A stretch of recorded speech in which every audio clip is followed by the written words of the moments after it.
Hey, how's it going, friends? Coach Kyle here, and today you are going to learn about one of the few individual brands that I swear by. And when it comes to most items like shoes, shorts, gloves, I don't really care what the company is. Obviously, I'm mindful of what I've liked and what I haven't liked in the past, but I probably wear 5 to 6 different brands of running shoes over the course of a month, and I could really care less who makes them. If they're comfortable, if they do the job, and I enjoy wearing them, we're good to go. But there's only a single brand of running socks I actually run in, and those socks are toe socks from Injinji.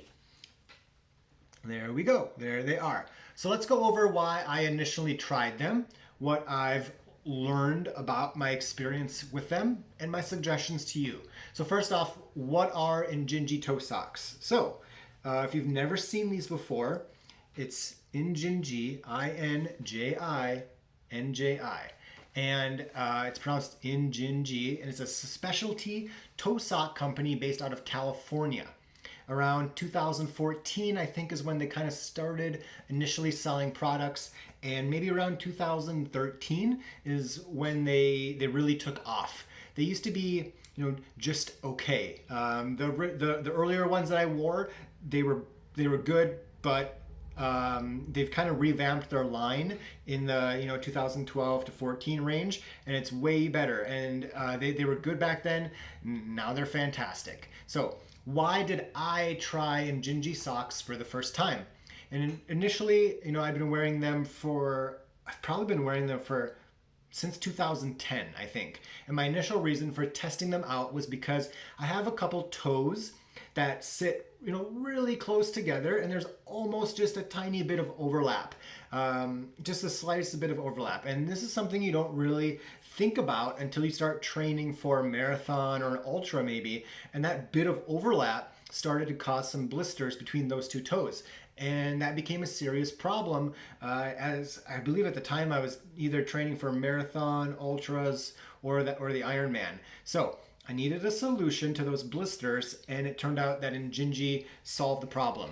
And now, 10 years later, it's kind of like, when you air fry tater tots for the first time, normal baked tater tots just aren't as good anymore. And so Injinji kind of ruined normal toe socks for me. I have some, I wear them once in a while, but they're just not as good as these. So what are the benefits of Injinji toe socks? What benefits have I realized, experienced from wearing these? First off, initially it was to prevent, like I said, it was to prevent those pesky little blisters forming between those couple toes that just sit kind of close together. And you know what? It really did the job. It worked. I ran a lot of ultra marathons, including most recently I've done a 100-miler. Most recently was a 100K on a very undulating, technical at times trail run. And I've seen some really gnarly looking blisters out there on the roads and on the trails, and thankfully they weren't on my feet. I've gotten the occasional little one, but even when I've gotten the occasional little one, I didn't know about it until I actually, took my shoes and my socks off and like, oh, there's a little blister, in my arch or something. But even in those cases, after the 100K even, it was not noticeable at all during the run. Secondary, something I wasn't expecting was that the toe socks absolutely keep my feet cooler. When I do wear normal socks, I swear I can tell. And the main reason I think is that the Injinji socks keep my feet cooler because it's like imagine wearing a pair of gloves or a pair of mittens. One is obviously warmer than the other. So in the summer when you're running and it's 90 degrees outside, I need the socks. Would I rather have mittens on or gloves on when it's 90 degrees outside? Like even going for a walk with Banjo in the summer, not even running, I can still tell that my feet get warmer in normal socks, and it's because I'm basically wearing a mitten on my feet, on my toes. And aside from the heat, I feel the toe socks do a little better job to keep my feet dry, as there's more surface material of the sock against the skin, my toes. And I think this maybe even could go a step further and help prevent or help get over something like athlete's foot that thrives in kind of wet, moist conditions.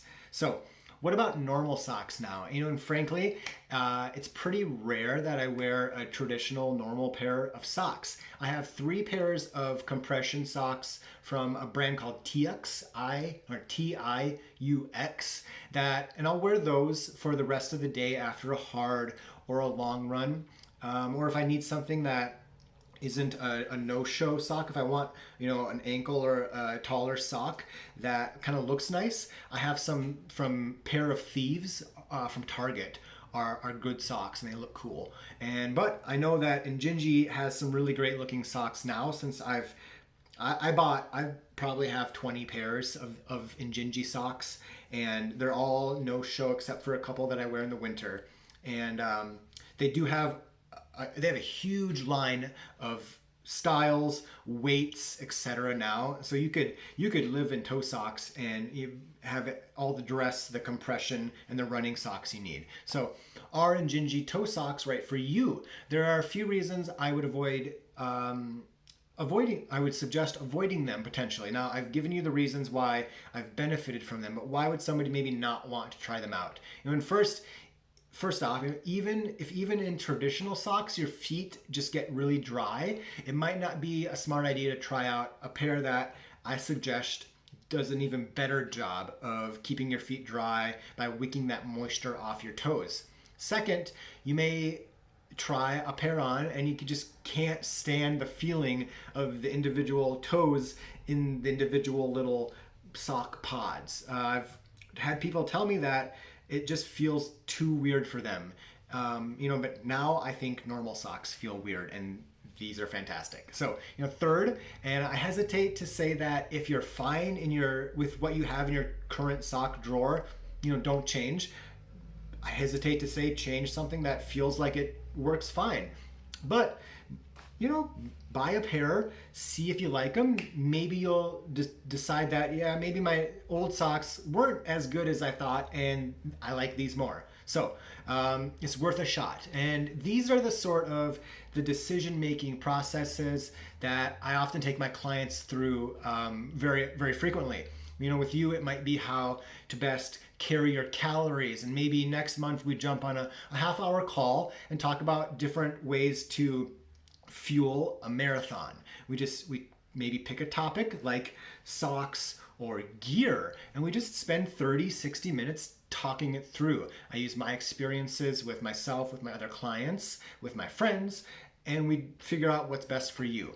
And if it's nice to have someone who has been through it, who can tell you the options and actually talk through them. And if you're serious about this whole running thing and you want to learn more about taking it to the next level, I would love to chat with you about working together. Please visit my website, kylekranz.com, and there's a contact form there. Look at what I have to say, and I really hope to hear from you soon. So as always, you keep running and I'll keep coaching.